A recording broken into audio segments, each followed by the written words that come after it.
மகன் தூய ஆவியாரின் பெயராலே.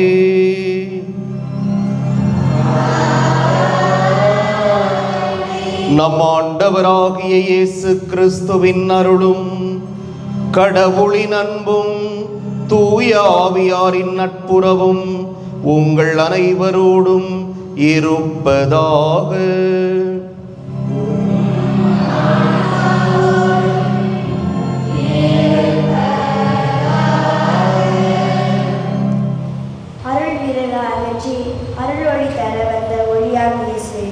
பிறப்பை கொண்டாடும் பெருமகளுடன் ஒன்று கூடியுள்ளோம். தனது மீட்பு திட்டத்தை உதாரியிடம் வெளிப்படுத்திய இறைவன் இயேசுவின் பிறப்பிலே அதனை நிறைவேற்றினார். முதல் இறைவாக்கினர் மீட்பின் நற்செய்தியை பெற்றுள்ள எருசலேம் நகரை புகழ் பாடுகிறார் இறைவாக்கினர் ஏசாயா. இரண்டாம் வாசகத்தில் இயேசு மகிழ்வுறும் ஏற்றதன் மூலம் நம்முடைய இயற்பியல் பங்கேற்று நம்மில் ஒருவராக வாழ்ந்தார் என புனிதர் பவுல் எடுத்துரைக்கிறார். நற்செய்தியில் ஒரு கடவுள் மனுரை ஏற்றார் என்ற மறைப்பொருளை மிக சிறப்பாக எடுத்துரைக்கின்றார் புனித யோவான். தம் மகன் வழியாக எம்மை மீட்டு இழந்து போன அருள்நிலையை நாம் பெற்றிட நிலைவாழ்வு உரிமை பெற பணி சமைத்தார். இதுவே என் மகிழ்ச்சியின் காரணமாகிறது. நாம் பெரும் மகிழ்வினை அமைதியையும் அவரிடமும் பகிர்வதன் வழியாக மீட்பின் நற்செய்திக்கு சாட்சியாக மாற தொடரும் பணியை இறைவனிடம் மன்றாடுவோம். தூய மறை நிகழ்வுகளை கொண்டாட நாம் தகுதி பெறும் பொருட்டு நம் பாவங்களை ஏற்றுக்கொள்வோம். எல்லாம் வல்ல இறைவனிடமும்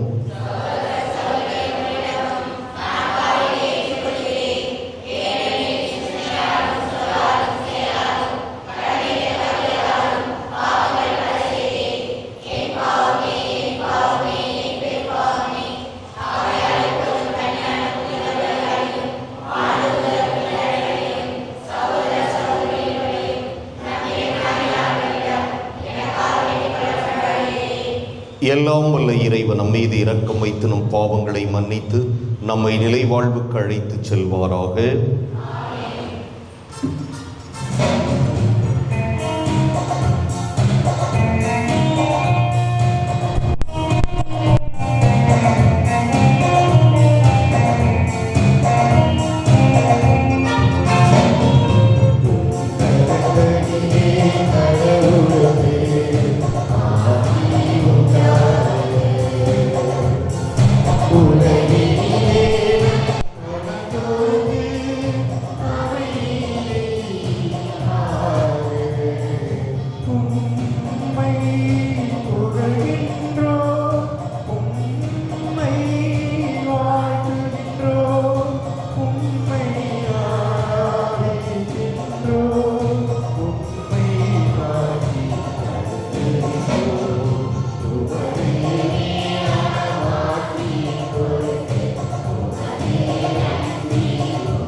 ஜெபிப்போமாக. இறைவா, மனிதத்தன்மையின் மாண்பினை வியத்தகு முறையில் படைத்து அதனினும் வியத்தகு முறையில் சீர்படுத்தினீர். எங்களது மனித இயல்பில் பங்கு கொள்ள அருள் கூர்ந்த அவரது இறை இயல்பில் நாங்கள் பங்கு பெற அருள் புரிவீராக. உம்மோடு தூய ஆவியாரின் ஒன்றிப்பில் இறைவனாய் என்றென்றும் வாழ்ந்து ஆட்சி செய்கின்ற அவர் வழியாக உம்மை மன்றாடுகின்றோ.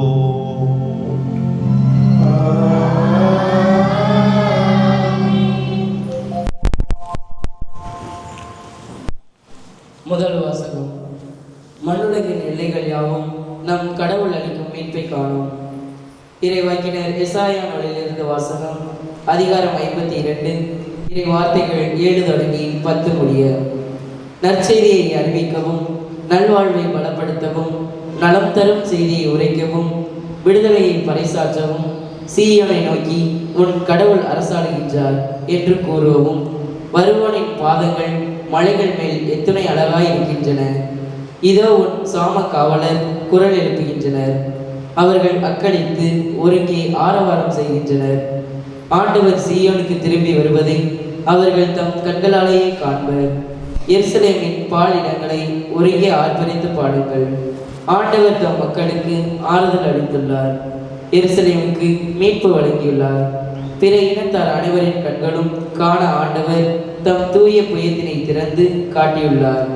மண்ணுலகின் எல்லைகள் யாவும் நம் கடவுள் அளிக்கும் மீட்பை காணும். ஆண்டவர் வழங்கும் அருள்வாக்கு.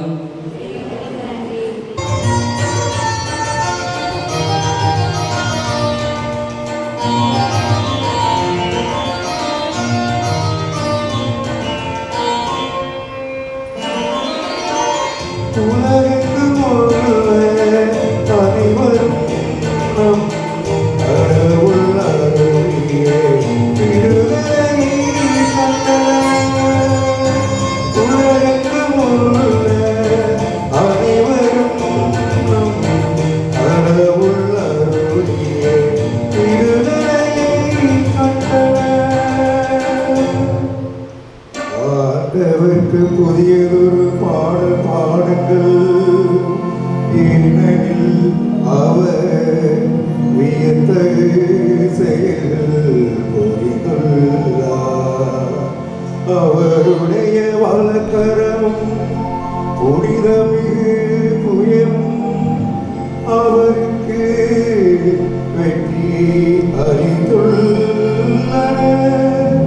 ஆண்டவர் தம் மீட்பை அறிவித்தார், பிற இனத்தார் கண்முன்னே தம் நீதியை வெளிப்படுத்தினார். இஸ்ரேல் வீட்டாருக்கு வாக்களிக்கப்பட்ட தமது பேரன்பையும் உறுதிமொழியும் அவர் நினைவு கூர்ந்தார்.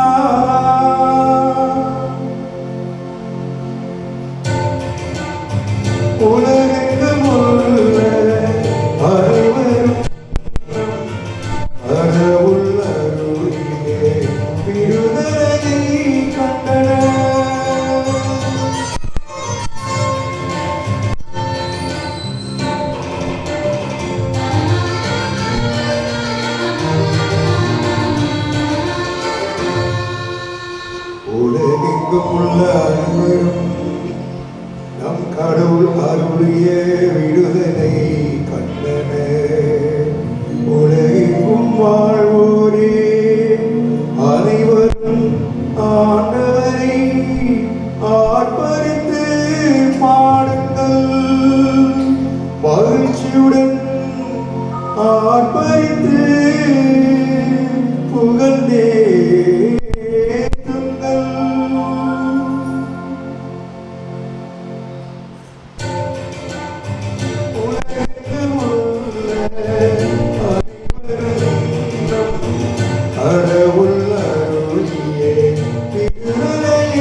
அதிகாரம் 1 இறை திருவார்த்தைகள் 1 முதல் 6 வரை. பல முறை பல வகைகளில் முற்காலத்தில் இறைவாக்கினர் வழியாக நம் மூதாதையரிடம் பேசிய கடவுள் இவ்விறுதி நாட்களில் தம் மகன் வழியாக நம்மிடம் பேசியுள்ளார். இவரை எல்லாவற்றுக்கும் உரிமையாளராக்கினார். இவர் வழியாக உலகங்களை படைத்தார்.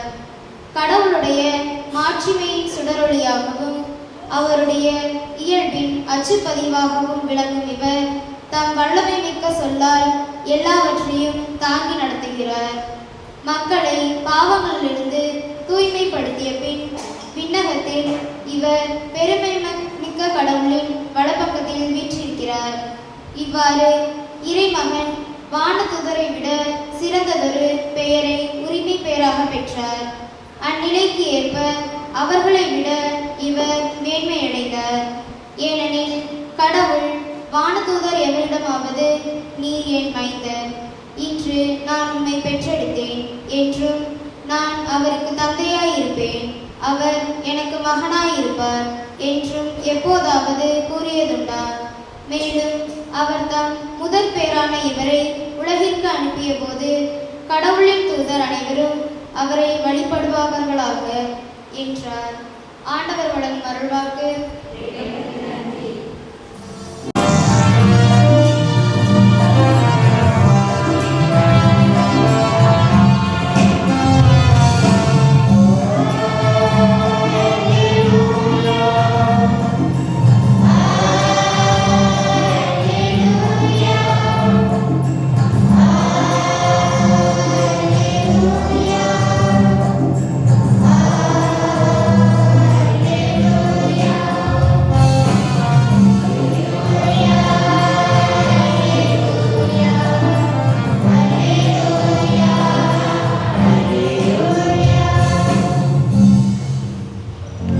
புலர்ந்தது நமக்கு புனித நாள், பிற இனத்தாரே வருவீர்.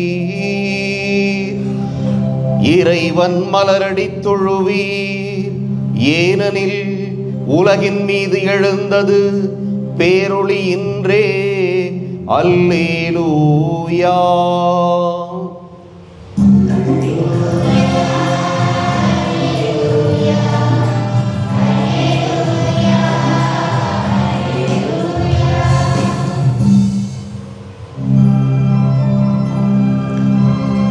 ஆண்டவர் உங்களோடு இருப்பாராக.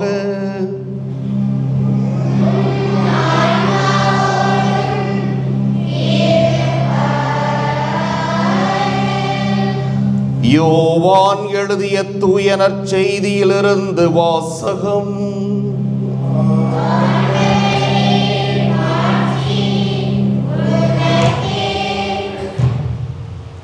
தொடக்கத்தில் வாக்கு இருந்தது. அவ்வாக்கு கடவுளோடு இருந்தது. அவ்வாக்கு கடவுளாயும் இருந்தது. வாக்கு என்னும் அவரே தொடக்கத்தில் கடவுளோடு இருந்தார். அனைத்தும் அவரால் உண்டாயின. உண்டானது எதுவும் அவரால் அன்றி உண்டாகவில்லை. அவரிடம் வாழ்வு இருந்தது. அவ்வாழ்வு மனிதருக்கு ஒளியாய் இருந்தது. அந்த ஒளி இருளில் ஒளிர்ந்தது. இருள் அதன் மேல் வெற்றி கொள்ளவில்லை. கடவுள் அனுப்பிய ஒருவர் இருந்தார். அவர் பெயர் யோவான். அவர் சான்று பகருமாறு வந்தார். அனைவரும் தம் வழியாக நம்புமாறு அவர் ஒளியை குறித்து சான்று பகர்ந்தார். அவர் அந்த ஒளி அல்ல, மாறாக ஒளியை குறித்து சான்று பகர வந்தவர்.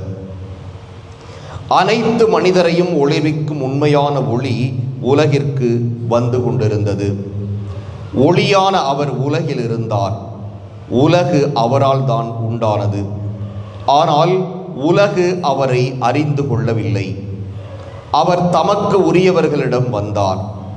அவருக்கு உரியவர்கள் அவரை ஏற்றுக்கொள்ளவில்லை. அவரிடம் நம்பிக்கை கொண்டு அவரை ஏற்றுக்கொண்ட ஒவ்வொருவருக்கும் அவர் கடவுளின் பிள்ளைகளாகும் உரிமையை அளித்தார். அவர்கள் இரத்தத்தினாலோ உடல் இச்சையினாலோ ஆண்மகன் விருப்பத்தினாலோ பிறந்தவர்கள் அல்ல, மாறாக கடவுளால் பிறந்தவர்கள். வாக்கு மனிதரானார், நம்மிடையே குடிகொண்டார். அவரது மாட்சியை நாங்கள் கண்டோம். அருளும் உண்மையும் நிறைந்து விளங்கிய அவர் தந்தையின் ஒரே மகன் என்னும் நிலையில் இம்மாட்சியை பெற்றிருந்தார்.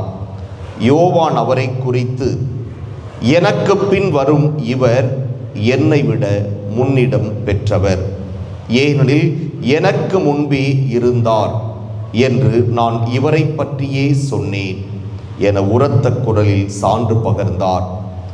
இவரது நிறைவிலிருந்து நாம் யாவரும் நிறைவாக அருள் பெற்றுள்ளோம். திருச்சட்டம் மோசே வழியாக கொடுக்கப்பட்டது, அருளும் உண்மையும் இயேசு கிறிஸ்து வழியாய் வெளிப்பட்டன. கடவுளை யாரும் என்றுமே கண்டதில்லை. தந்தையின் நெஞ்சத்திற்கு நெருக்கமானவரும் கடவுள் தன்மை கொண்டவருமான ஒரே மகனே அவரை வெளிப்படுத்தியுள்ளார்.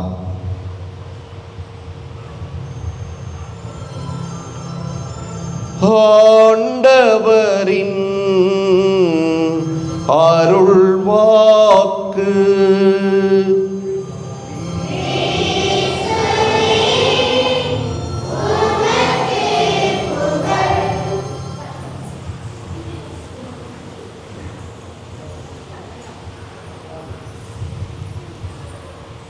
ஒரு சில தினங்களுக்கு முன்பாக தொலைக்காட்சியிலே இந்த நீயா நானா போன்று ஒரு நிகழ்வு, அது நீயா நானாவா அல்லது வேறொரு நிகழ்வா என்று தெரியவில்லை, அதை பார்த்து கொண்டிருந்த போது இந்த நிகழ்ச்சி நடக்கிறது. திருமணமான பெண் ஒருவர் சொல்கிறாங்க, நான் என் வீட்டுக்காரர் கூட வண்டியில் போகவே மாட்டேன், டூ வீலரில். யார் கூட போக மாட்டேன்? யார் கூட போக மாட்டேன்? வீட்டுக்காரர் கூட. எதில் போக மாட்டேன்? பைக்கில், டூ வீலரில் போக மாட்டேன் அப்படின்னு சொல்லுவேன். யாராவது போகாமல் இருப்பாங்களா? போகாமல் இருப்பாங்களா? இருக்க மாட்டாங்க. வழக்கமாக அப்படி தானே, போகாமல் இருக்க மாட்டாங்க. மனைவி எங்கே போகிறதுனாலும் கணவர் கூட வண்டியில் பின்னாடி உட்காந்து போவாங்க. ஆனால் இந்த பெண்மணி சொல்கிறாங்க, நான் போக மாட்டேன், இனி இல்லை, செத்தாலும் போக மாட்டேன், அடுத்து எப்போவும் போக மாட்டேன், இப்போவும் போக மாட்டேன் என்று சொல்கிறாங்க.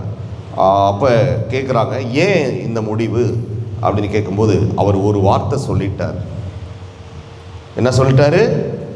அவர் ஒரு வார்த்தை சொல்லிட்டார். அதிலிருந்தே அவர் வண்டியில், நான் தூங்கிட்டு இருக்கீங்களா? அதுலேருந்தே அந்த வண்டியில் நான் போகிறது இல்லை, நான் நடந்தே போனேன். அப்புறம் இவர்கிட்ட காசு வாங்காமல் எங்கள் அப்பாக்கிட்ட காசு வாங்கி ஒரு சைக்கிள் வாங்கினேன். எங்கேயாவது போகிறதா இருந்தால் நான் சைக்கிளில் தான் போகிறேன். உயிரே போனாலும் அவர் கூட நான் வண்டியில் போக மாட்டேன். ஏன்? ஒரு வார்த்தை சொல்லிட்டார். அது நெஞ்ச தச்சிருச்சு. ஒரு வார்த்தை சொல்லிட்டார். இறை இயேசுவில் அன்புக்குரிய சகோதர சகோதரிகளை, ஒரு வார்த்தை சொல்லிட்டார், மன்னிக்க முடியலை. ஒரு வார்த்தை சொல்லிட்டாரு, மன்னிக்க முடியல. அதே மாதிரி இன்னொரு அம்மா சொல்கிறாங்க, நான் என் தலையில் 25 வருஷமாக பூ வைக்கிறது இல்லை. எத்தனை வருஷமாக வைக்கிறது இல்லை? 25 வருஷமாக பூ வைக்கிறது இல்லை. ஏன் வைக்கிறது இல்லை? ஒரு நாள் என் புருஷன் ஒரு வார்த்தை சொல்லிட்டாரு. ஒரு வார்த்தை சொல்லிட்டார். அன்னையிலேருந்து பூ வைக்கிறது இல்லை. பாருங்கள், தலையை காட்டுறாங்க, பின்னாடி பூ இல்லை. 25 வருஷமா. அப்போ 25 வருஷத்துக்கு முன்னாடி வீட்டுக்காரர் ஒரு வார்த்தை சொல்லிட்டாரு, அதனால் பூ வைக்கிறதில்ல. ஆனால் இன்றைய 2வது வாசகத்தில் பாவங்களை மன்னிக்க நான் பிறந்திருக்கிறேன் என்று ஆண்டவர் சொல்லுகிறார். யோசித்து பாருங்கள், 25 வருடமாக ஒரு பெண் தன்னுடைய கணவர் கூறிய அந்த வார்த்தையை மன்னிக்க முடியவில்லை. இன்னொரு பெண், இவர் கூட செத்தாலும் நான் வண்டியில் பைக்கில் உட்காந்து போக மாட்டேன், ஒரு வார்த்தை சொல்லிட்டாரு, மன்னிக்க முடியவில்லை. யோசிச்சு பாருங்க, இப்படி ஆண்டவர் நம் ஒவ்வொருவருடைய பாவங்களையும் அப்படியே மனதிலே சுமந்துக்கிட்டு இவனா மன்னிப்பு கொடுக்க மாட்டேன், இவளா வேண்டாம், அது 30 வருஷமாக இருந்தாலும் 40 வருஷமாக இருந்தாலும் நான் மன்னிக்க மாட்டேன் என்று நம் ஒவ்வொருவரையும் பார்த்து சொன்னால் இந்த உலகம் நரகமாக மாறிவிடும். அப்படியே அடுக்கிக்கிட்டே போகலாம், அவ்வளவு இருக்கும். நம்முடைய தவறுகள், நம்முடைய பாவங்கள் ஆண்டவர் கண் முன்பாக, யாருடைய கண் முன்பாக? ஆண்டவருடைய கண் முன்பாக அப்படியே அடுக்கிக்கிட்டு லாரி கணக்கில் இருக்கும்.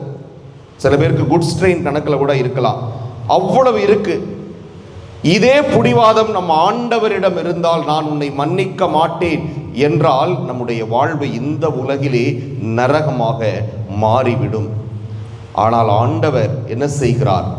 நம்முடைய பாவங்களை எல்லாம் மன்னிக்கிறார், நம்முடைய தவறுகளை எல்லாம் மன்னிக்கிறார். நம்மை எல்லாம் மன்னிக்க வேண்டும் என்பதற்காகத்தான் இதோ இயேசுவை தந்தையாம் இறைவன் நமக்கு கொடுக்கிறார். இதைத்தான் 2வது வாசகம் ரொம்ப தெளிவாக சொல்லுச்சு. பாவங்களுக்கு கழுவாயாக, நம்முடைய பாவங்களை மன்னித்து தந்தைக்கு அருகிலே நம்மை அழைத்து செல்வதற்காகத்தான் இவர் பிறந்திருக்கிறார். ஆக இங்கே 2 தந்தை மகன் 2 பேருமே நம்மீது உண்மையான அன்பு வைத்திருப்பதால் நாம் பாவம் செய்துவிட்டு அவரிடம் அழுகின்ற பொழுது, புலம்புகின்ற பொழுது, மன்னிப்புக்காக நாம் அவரிடம் செல்கின்ற பொழுது எல்லாவற்றையும் மன்னிச்சுறார். அதனால தான் நம்ம முதுகில் சுமை இல்லாமல் நடக்க முடிகிறது. நம் முதுகில் நாம் செய்கிற பாவங்களை தந்தையாம் இறைவன் மன்னிக்காம அப்படியே அடுக்கி வச்சுக்கிட்டே போனாக்க நம்ம நிமிர்ந்து நடக்கவே முடியாது. எல்லா பாவங்களும் எல்லா தவறுகளும் நம்மை அமுக்கி அப்படியே கொன்றும். எனவே இந்த இயேசு கிறிஸ்துவனுடைய பிறப்பு என்பது தந்தையாம் இறைவனால் திட்டமிடப்பட்ட ஒன்று. ஏதோ டக்குன்னு நினைச்சோம் செய்கிறோம் அப்படிங்கிறது இல்லை. இதற்கு என்ன ஃபாதர் உதாரணம் இருக்கு நீங்க கேட்பீங்க. பழைய ஏற்பாட்டில் இவருடைய பிறப்பை பற்றி எத்தனையோ இடங்களிலே ஆண்டவர் சொல்லி இருக்கிறார். இது அந்த திட்டத்தினுடைய வெளிப்பாடு, தந்தையாம் இறைவனுடைய திட்டத்தின் வெளிப்பாடு. ஏன் இப்படி ஒரு திட்டத்தை நமக்காக அவர் வைத்திருக்க வேண்டும் என்று சொன்னால், நம் மீது வைத்திருக்கின்ற அளப்பரிய அன்பு, நம்மை உண்மையாக அவர் அன்பு செய்வதால், நம்மை உண்மையாக நேசிப்பதால், நம்மீது உண்மையாக இரக்கம் காட்டுவதால் அவர் அவ்வாறு ஒரு முடிவை எடுக்கிறார். ஆம், நாம் நம்முடைய மகனை அனுப்புவோம், அவர் இவர்களுடைய பாவங்களுக்கு கழுவாயாக அவருடைய உயிரை கொடுத்து, விலையாக கொடுத்து, நம்முடைய பாவங்களில் இருந்து நம்மை மீட்டு நம்மை தூயவர்களாக்கி, 2வது வாசகத்தில் அந்த வார்த்தை ரொம்ப தெளிவாக சொல்லப்பட்டிருக்கிறது, தூயவர்களாக்கி. எப்படி ஐயா அப்புறம் இது பண்ணிக்கலாம், உட்காரு. எப்படி நம்மை தூயவர்களாக்கி. ஆக இறைவனுடைய திட்டம் என்ன? நம்மை எப்படியாக மாற்ற வேண்டும்? தூயவர்களாக மாற்ற வேண்டும். நாம் தூயவர்களாக இருந்தால்தான் தந்தைக்கு அருகிலே அமர முடியும், ஆண்டவர் இயேசு கிறிஸ்துவுக்கு அருகிலே நாம் அமர முடியும். எனவே இறைவனுடைய திட்டம் இந்த மகனை அனுப்பி நம்மை தூயவர்களாக மாற்ற வேண்டும் என்பதுதான் அவருடைய திட்டமாக இருக்கிறது. காரணம், அந்த ஆண்டவர் இயேசுவுக்கு அருகிலே நாம் செல்ல வேண்டும் என்றால் ஒரே ஒரு தகுதி நமக்கு தேவைப்படுகிறது. அது பணமோ அல்லது பதவியோ படிப்போ செல்வாக்கோ எதுவுமே இல்லை. ஒன்றே ஒன்று, நாம் தூயவர்களாக மாற வேண்டும். இந்த தூயவர்களாக நாம் மாறுவதற்கு தடையாக இருப்பவை நாம் செய்கின்ற தீமைகள், நாம் செய்கின்ற பாவங்கள், நாம் அடுத்தவர்களுக்கு எதிராக செய்கின்ற அநியாயங்கள், அக்கிரமங்கள், இப்படி எவ்வளவோ இருக்கின்றன. இவையெல்லாம் நாம் மனம் வருந்தி மனம் திருந்தி அந்த ஆண்டவரிடம் செல்கின்ற பொழுது மன்னித்து தூயவர்கள் ஆக்குவதற்காக, அதற்காகத்தான் அவர் பிறந்திருக்கிறார். எனவே இந்த புனிதமான நாளிலே ஒவ்வொரு ஆண்டும் வழக்கமாக இந்த பிறப்பு விழாவை, இயேசுவனுடைய பிறப்பை கொண்டாடி குதூகலித்து ஆர்ப்பரித்து மகிழ்ச்சியாக எல்லா விஷயங்களிலுமே, அது உணவாக இருக்கலாம், உடையாக இருக்கலாம், விருந்தினர்கள் உபசரிப்பாக இருக்கலாம், இன்னும் எவ்வளவோ இந்த கிறிஸ்து பிறப்பு பெருவிழாவுக்காக நாம் நம்முடைய குடும்பத்திலே மகிழ்ச்சி ஏற்படுவதற்காக நாம் செய்து கொண்டிருக்கிறோம். இவை எல்லாமே தேவைதான். இருப்பினும் இவை எல்லாம் இருந்து அவருடைய பாதையிலே நாம் செல்வதற்கு, அவருடைய அருகிலே நாம் செல்வதற்கு, நம்மை நாமே தூயவர்களாக ஆக்குவதற்கு, அவரிடம் சென்று நாம் மன்னிப்பு பெறாவிட்டால், நம்முடைய பாவங்களை கழுவாவிட்டால், நாம் எந்த கொண்டாட்டத்தை முன்னெடுத்தாலும் அது வீணிலும் வீணாக போய்விடும். எனவே இயேசு கிறிஸ்துவனுடைய இந்த பிறப்பு பெருவிழாவிலே ஆண்டவர் நம்மிடமிருந்து எதிர்பார்ப்பது நாம் தூயவர்களாக மாற வேண்டும். நம்முடைய பாவக்கரைகள் அனைத்தும் அகற்றப்பட வேண்டும், கழுவப்பட வேண்டும். அதற்கு நாம் யாரை நோக்கி வர வேண்டும்? பிறந்திருக்கிற பாலன் இயேசுவை நோக்கி நாம் வர வேண்டும். எனவே அவர் எந்த நோக்கத்திற்காக வந்தார்? நமக்காக வந்தார். நாம் விடுதலை பெற வேண்டும், நாம் மீட்பு பெற வேண்டும், நாம் கடவுளுடைய பிள்ளைகளாக மாற வேண்டும் என்பதற்காகத்தான் அவர் இந்த உலகிலே அவதரித்திருக்கிறார். எனவே அவருடைய விழாவை இனிமையோடும் மகிழ்வோடும் கொண்டாடி கொண்டிருக்கிற இந்த மக்களாகிய இந்த உலகத்தில் இருக்கின்ற ஒவ்வொருவரும் அவர் காட்டுகின்ற வழியிலே நாம் நடக்கின்ற பொழுது தூயவர்களாகி நாமும் அவர் அருகிலே நிலையாக நிலைத்திருக்க முடியும். ஆமென். எழுந்து நின்று விசுவாசத்தை அறிக்கையிடுவோம்.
அன்புக்குரியவர்களே, நம்முடைய தேவைகளை எல்லாம் மன்றாட்டுக்களாக ஆண்டவரிடம் எடுத்துரைப்போம். அமைதியின் அரசராக எம்மண்ணில் பிறந்த கிறிஸ்துவின் அமைதியை இவ்வுலகில் எத்திற்கும் பரவ சிறந்த பணியாளராக மாற்ற எம் திரு தந்தை, ஆயர்கள், குருக்கள், துறவியர் அனைவரையும் இறை அமைதியின் நிரம்ப நிறை மகிழ்ச்சியை தந்திட வேண்டும் என்று இறைவால் மன்றாடுகிறோம். ஆண்டவரே, எங்கள் மன்றாட்டை கேட்டருளும். இம்மாண்டுகளாக எம் மத்தியில் பிறந்த பாலகன் இயேசுவின் உடல்நிரப்பு இன்று கிறிஸ்துமஸ் விழாவினை குதூகலமாக கொண்டாடும் நாங்கள் அனைவரின் வாழ்விலும் உடனிருப்பாக இன்ப துன்ப நேரங்கள், வேதனை சோதனை வேலைகள், பணி சுமை, கடன் சுமை, பொருளாதார சுமை போன்ற இக்கட்டளைகள் நாங்கள் இம்மாண்டு வேலையின் துணையால் வழிநடத்தப்பட்ட வேண்டுமென்று இறைவன் மன்றாடுகிறோம். ஆண்டவரே, எங்கள் மன்றாட்டை கேட்டருளும். அஞ்சா அஞ்சாதீர்கள், உங்களுக்காக மீட்பர் பிறந்துள்ளார் என்று இதழ்களுக்கு அறிவிக்கப்பட்ட மகிழ்வின் நற்செய்தி துன்பங்களோடு போராடும் அனைவருக்கும், குறிப்பாக கிறிஸ்துவ விசுவாசத்திற்காக சித்தரிவதற்கும் உள்ளாகின்ற விசுவாசிகளுக்கும் இன்றைய கிறிஸ்துமஸ் மகிழ்வின் விழாவாக அமைய வேண்டும் என்று இறைவன் மன்றாடுகிறோம். ஆண்டவரே, எங்கள் மன்றாட்டை கேட்டருளும். ஏழ்மை வாழ்வரை தேர்ந்து கொண்ட கிறிஸ்துவின் ஆட்சியையும் குடும்பங்களின் நிலவும் கிறிஸ்துமஸ் பெருவிழாவின் மையமாக விளங்குகின்ற பகிர்தல், புரிதல், மகிழ்தல் போன்ற கிறிஸ்துவின் மதிப்பீடுகள் எம் ஒவ்வொருவரின் வாழ்விலும் பிரகாசிக்க வரம் தர வேண்டும் என்று இறைவன் மன்றாடுகிறோம். நம்முடைய தனிப்பட்ட தேவைகளை அமைதியாக கண்களை மூடி பிறந்திருக்கிற பாலன் வழியாக ஆண்டவரிடம் எடுத்துரைப்போம்.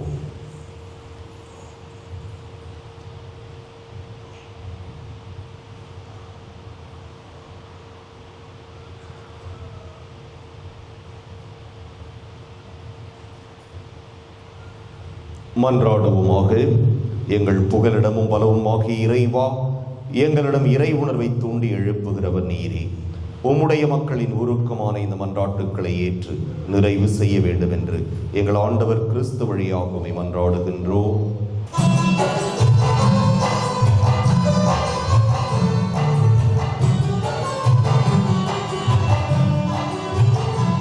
இன்னொன்று இருக்காது.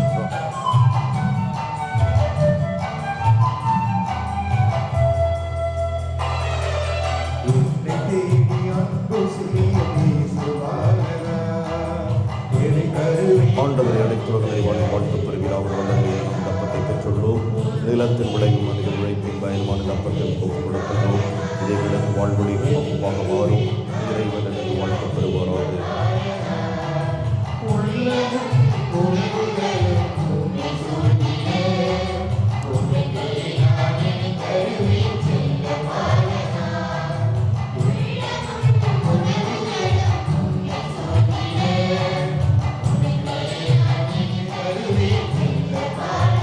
ஆண்டவரை அனைத்துறகளை வாழ்த்த பெறுவீராக. வல்லமையில் நாம் ரசத்தை பெற்றுள்ளோம். திராட்சை செடியின் மனித உழைப்பின் பயணமான ரசத்தை ஒப்புக் கொடுக்கின்றோம். இது எங்கள் ஆன்மீக பானமாக மாறும் இறைவன் என்று வாழ்த்த பெறுவாராக. ஆண்டவரே, தாழ்மையான மனமும் நொறுங்கிய உள்ளமும் பிள்ளைகளை ஏற்றருளும். ஆண்டவரே, இறைவானாக நமது திருமணம் கொடுக்கும் இப்பலி உமக்கு உகந்ததாவதாக.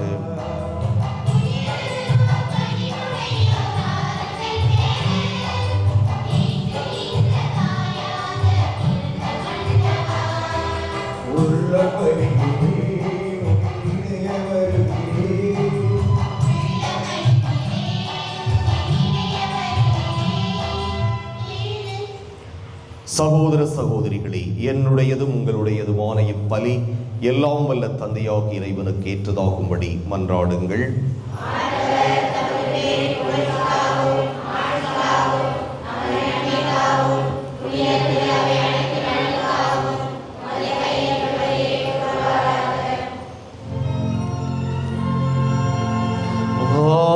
ஆண்டவரே, இன்றைய பெருவிழாவின் காணிக்கையிலிருந்து வெளிப்படும் உமது மன்னிப்பு எம்மை உம்மோடு ஒப்புரவாக்கி முழுமையான இறை வழிபாட்டுக்கு எங்களை இட்டு செல்வதாக. எனவே இக்காணிக்கை உமக்கு ஏற்புடையதாய் விளங்கச் செய்வீராக. எங்கள் ஆண்டவராகிய கிறிஸ்து வழியாக உம்மை மன்றாடுகிறோம்.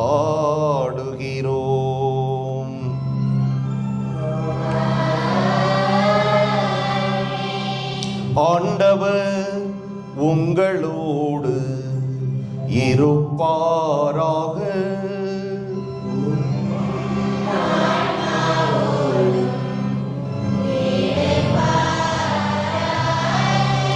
இதயங்களை மேலே எழுப்புங்கள்.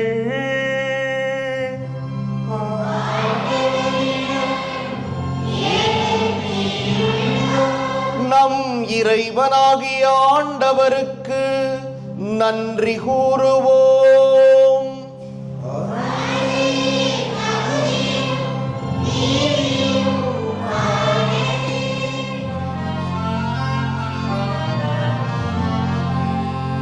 ஆண்டவரே, தூயவரான தந்தையே, என்றும் உள்ள எல்லாம் வல்ல இறைவா, எந்நாளும் எவ்விடத்திலும் நாங்கள் உமக்கு நன்றி செலுத்துவது மெய்யாகவே தகுதியும் நீதியும் ஆகும். எங்கள் கடமையும் மீட்புக்கு உரிய செயலுமாகும். ஏனெனில் வாக்கு மனிதரானார் எனும் மறை நிகழ்வின் வாயிலாக உமது மாட்சியின் ஒளி எங்கள் மனக்கண்களுக்கு புதிதாய் ஒளி வீசியது. எனவே அவரில் நாங்கள் கடவுளை கண்கூடாய் காண்கின்றோம். அவர் வழியாகவே கண்காணாதவை மீதுள்ள அன்பினால் நாங்கள் ஆட்கொள்ளப்படுகின்றோம். ஆகவே வானதூதர் முதன்மை வானதூதரோடும் அரியணையில் அமர்வோர் தலைமை தாங்குவோரோடும் வான்படைகளின் அணிகள் அனைத்தோடும் சேர்ந்து நாங்கள் உமது மாட்சியை புகழ்ந்து முடிவின்றி பாடுவதாவது.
ஆண்டவரே, நீர் மெய்யாகவே தூயவர். தூய்மை அனைத்துக்கும் ஊற்று. ஆகவே உம்முடைய ஆவியை பொழிந்து இக்காணிக்கைகளை தூய்மைப்படுத்த உம்மை வேண்டுகிறோம். இவ்வாறு எங்கள் ஆண்டவர் இயேசு கிறிஸ்துவின் உடலும் இரத்தமுமாக எங்களுக்கு இவை மாறுவனவாக.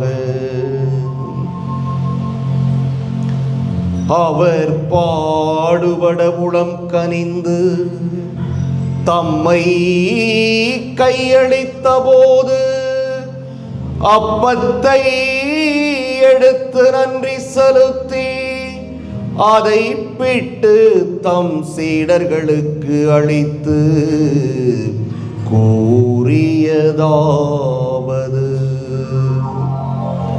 அனைவரும் இதிலிருந்து பெற்று உண்ணுங்கள், ஏனெனில் இது உங்களுக்காக கையளிக்கப்படும் என்னுடல்.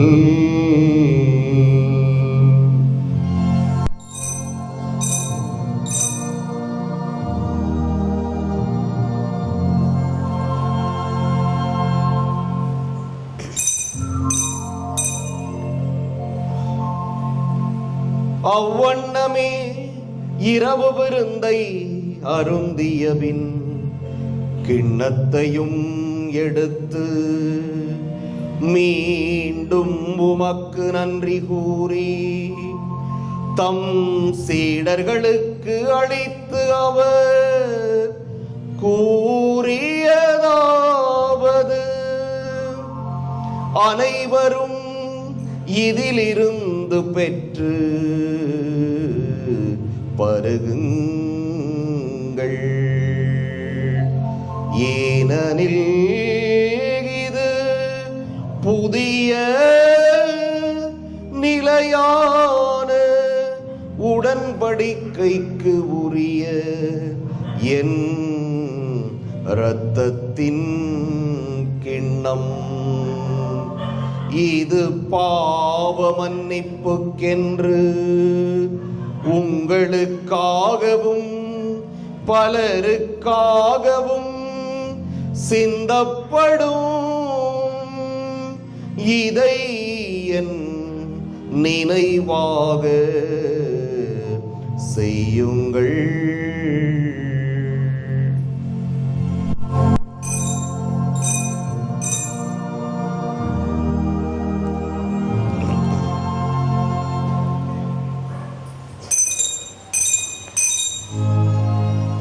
நம்பிக்கையின் மறைபொருள்.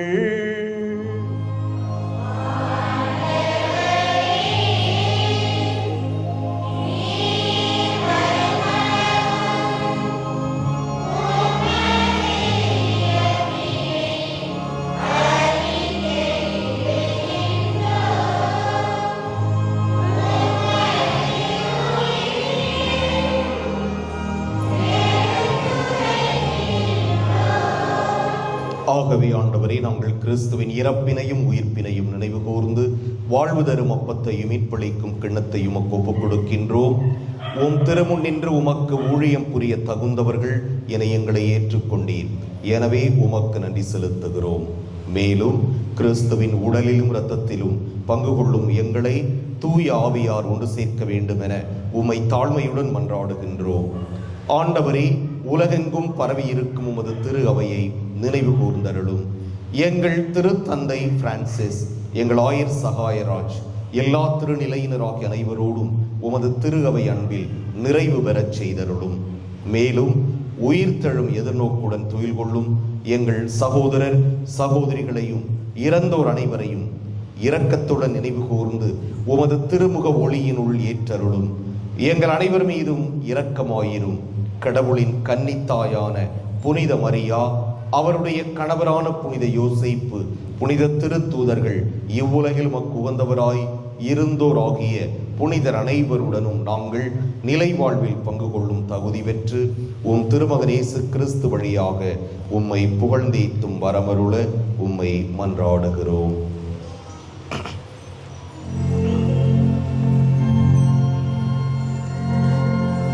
இவர் வழியாக இவரோடு இவரில் எல்லாம் வல்ல இறைவனாகிய தந்தையே,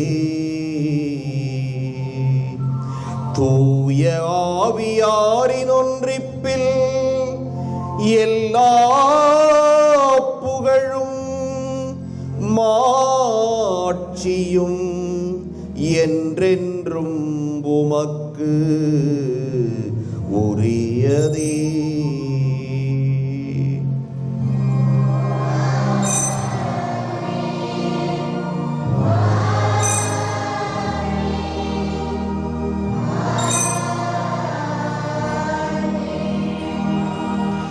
மீட்பரின் கட்டளையால் கற்பிக்கப்பட்டு இறைபடிப்பினையால் பயிற்சி பெற்ற நாம் துணிந்து பாடுவோம்.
ஆண்டவரே, தீமை அனைத்திலிருந்தும் எங்களை விடுவித்து எங்கள் வாழ்நாளில் அமைதியை கனிவுடன் அருள உம்மை மன்றாடுகிறோம். உமது இரக்கத்தின் உதவியால் நாங்கள் பாவத்திலிருந்து எப்போதும் விடுதலை பெற்று யாதொரு கலக்கமுமின்றி நலமாய் இருப்போமாக. நாங்கள் எதிர்நோக்கி இருக்கும் பேரின்பத்துக்காகவும் எம் மீட்பராகிய இயேசு கிறிஸ்துவின் வருகைக்காகவும் காத்திருக்கின்றோம்.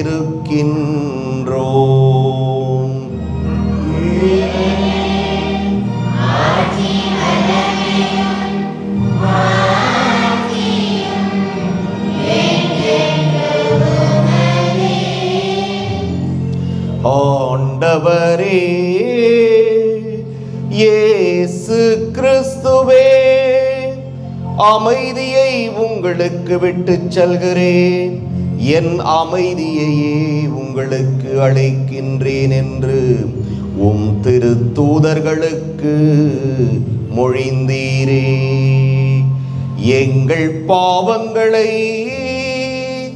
பாராமல் உமது திரு அவையின் நம்பிக்கையை கண்ணோக்கி உமது திருவுளத்துக்கு ஏற்ப அதற்கு அமைதியையும் ஒற்றுமையையும் அளித்தருள்வீராக.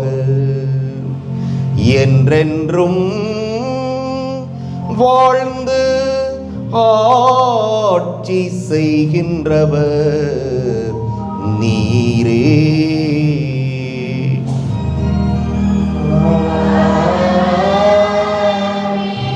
ஆண்டவருடைய அமைதி உங்களோடு என்றும் இருப்பதாக.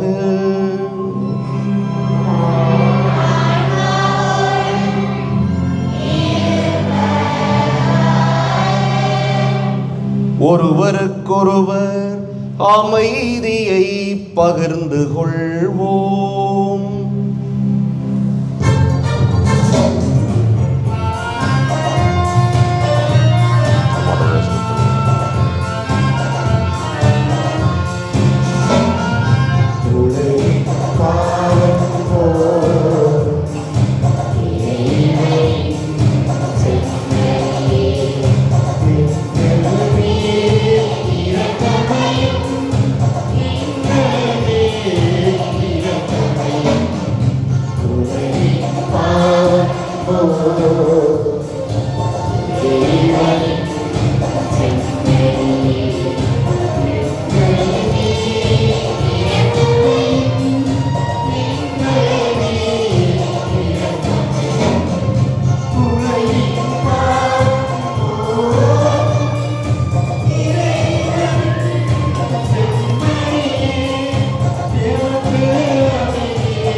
இதோ இறைவனின் செம்மறி, இதோ உலகின் பாவங்களை போக்குபவர்.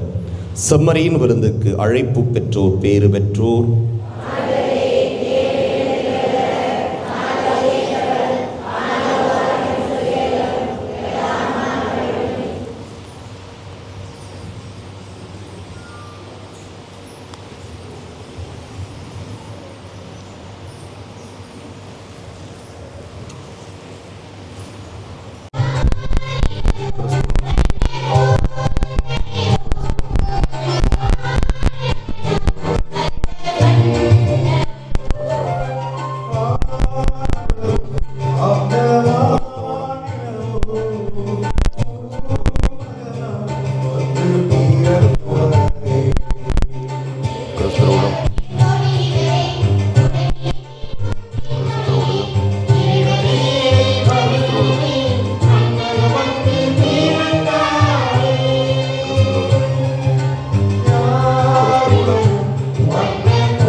உலகின் எல்லைகள் அனைத்தும் நம் கடவுளின் மீட்பை காணும்.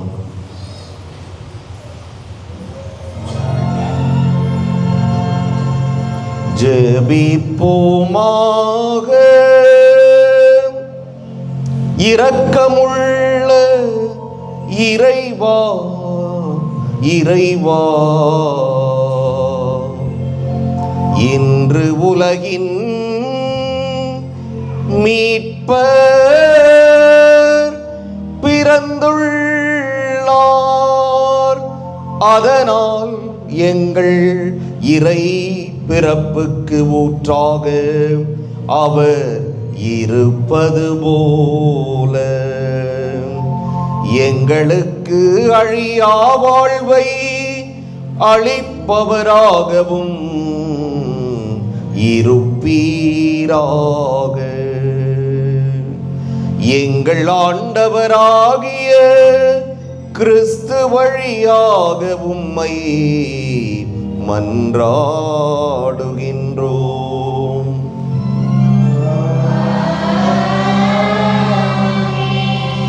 ஆண்டவர் உங்களோடு இருப்பாராக.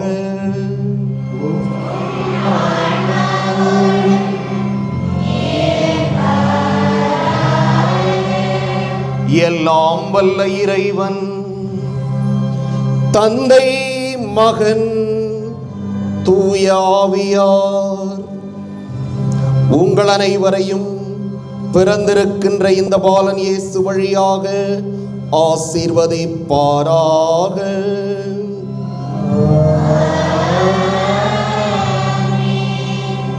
சென்று வருவோம், திருப்பலி நிறைவேறிற்று.